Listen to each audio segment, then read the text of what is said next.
Assalomu alaykum, barchamizga xayrli va manfaatli bo'lsin. Dangisa onalar kanalidan sokinlik siri marafonidamiz. Bugun darsimizni boshqacha boshlaymiz. Ya'ni keling tasavvurimizni yoqamiz. Tasavvur qiling, siz uchar kemadasiz, vaqt mashinasidasiz va 20 yil oradan vaqt o'tib 20 yil keyingi sayohat qildingiz. Va siz o'zingiz orzu qilgan Amerikadasiz. Farzandingiz, qizingiz yoki o'g'lingiz Amerikada shunaqa katta lavozimda ishlaydi, ishxonasi shunaqangi katta, u yerda boshliq bo'lib ishlaydi, chet tilida, ingliz tilida shunaqangi gaplashadi, korxonasini yurgizadi, chiroyli mashinalari, qasr uylari bor. Qizingiz yoki o'g'lingizda. Yoki bo'lmasam tasavvur qiling, o'g'lingiz Makka va Madinada qori bo'lib, imom bo'lib, uni orqasidan odamlar ergashib yuribdi. Yoki bo'lmasam Toshkent mana shu joyda diplomatiyada ishlayapti, yoki bosh vazir bo'lgan, yoki prezident bo'lgan sizni farzandingiz. Yoki qizingiz yoki o'g'lingizni mana shu kelajakda katta inson, buyuk shaxs bo'lganini ko'rib keldingiz. U bilan kelsa suhbatni siz eshitmadi, lekin siz uni ovozlarini, xullas hammasini his qilib qaytib keldingiz.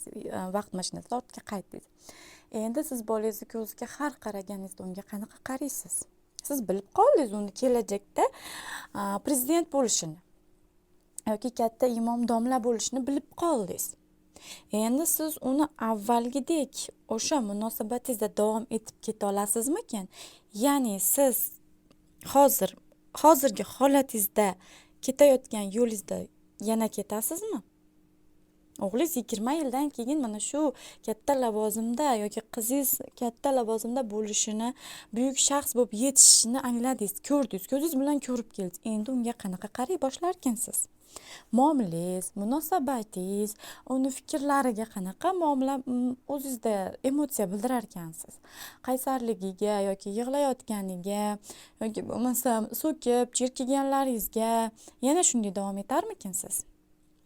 Ya'ni bolamizni avvalo hurmat qilishni o'rganmasak, ya'ni uni bola ko'zi bilan emas, kelajakda va unga talab qo'yib qo'ymang, bu degani, ya'ni meni o'g'lim kelajakda doktor bo'ladi, kelajakda bunaqa bo'ladi. Tanlov qo'ymang. Tanlov bolani o'zida bo'lishi kerak. Hamisha o'zi sevimli, siz sevganingizni emas, o'zi sevgan kasbni tanlasa, o'ziga foydaliroq va manfaatliroq bo'ladi. Chunki inson sevgan joyida ko'proq qolishni va olg'a borishni istaydi. Endi shunaqa buyuk shaxs bo'ladigan farzandga nisbatan muomalamiz ham o'zgarib qolgan bo'lardi, agar shuni imkoni bo'lganda borib ko'rib kelganimizda edi. To'g'rimi? Shu sabab bolani kelajakda baribir u hech kim bo'lib qolib ketmaydi. Kimdir bo'ladi, nimadir bo'ladi, qaysidir kasbni egallaydi.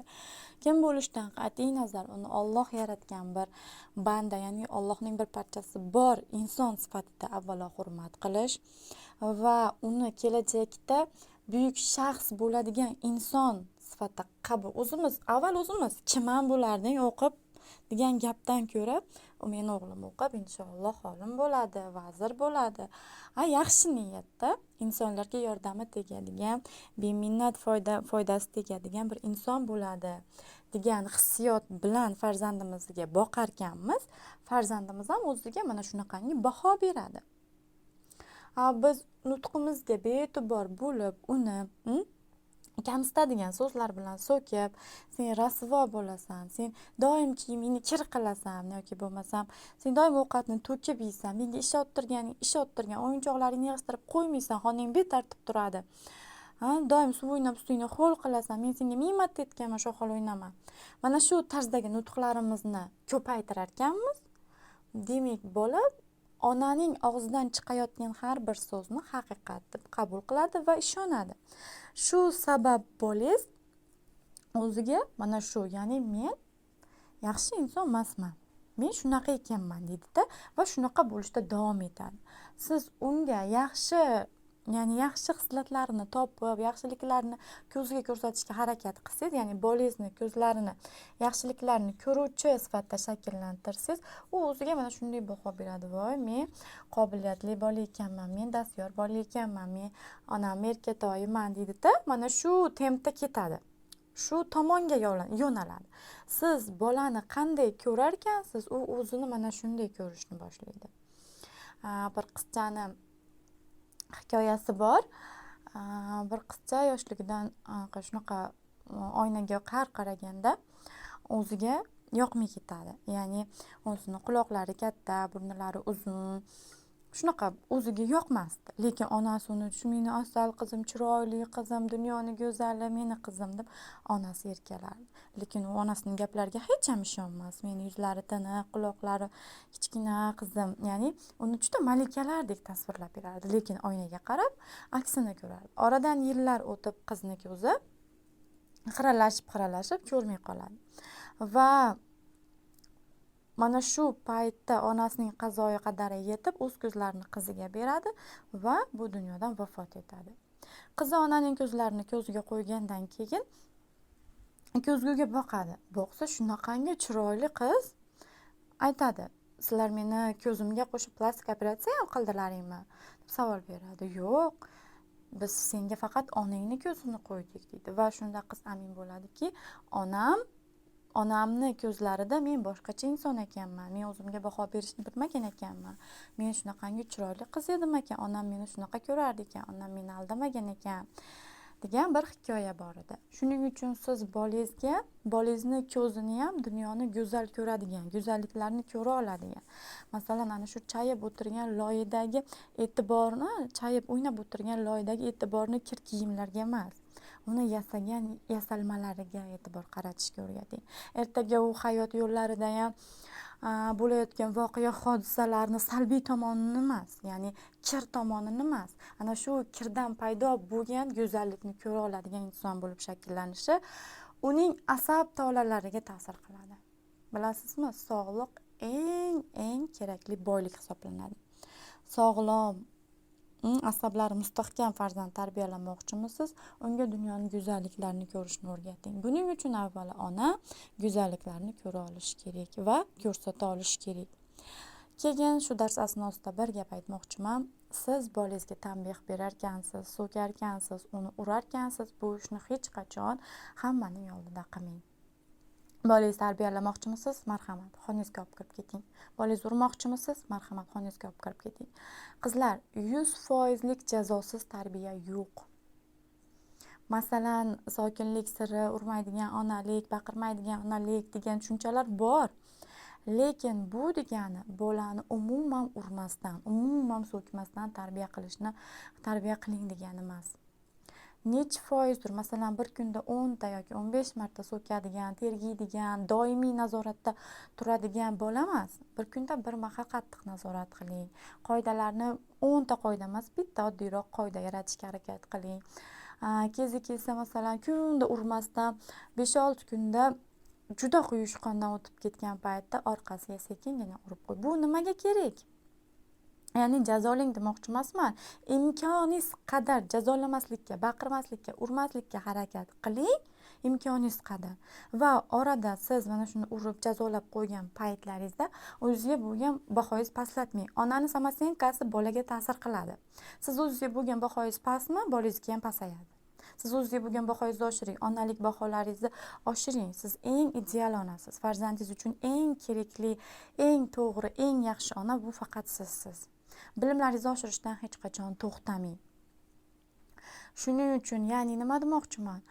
Bola jazosiz yashayotganini his qilish uchun jazoni ham bilish kerak. Ya'ni jazosizlik qadrini, ya'ni siz urmayotganingizda, yaxshi gapirayotganingizda, mehr, muhabbat berayotganingizni his qilish uchun onda sondagi baqirishlar, so'kishlar, ya'ni qattiq emas, insoniylik jihatida to'g'ri ma'nodagi qat'iyat bilan, balandroq ovozda, shijoat bilan gapirib, fikringizni qat'iyat bilan tushuntira olishingiz, ustida qat'iy turishingiz bu tarbiyani bir usuli hisoblanadi.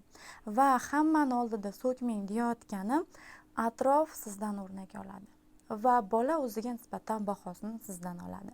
Siz uni hurmat qilib, sizlab gapirarkansiz, u kelajakda o'zini senlagan insonga senlatib qo'ymaydi. Meni onam ham sizlab gapirgan, siz ham sizlab gapiring deydigan inson bo'ladi.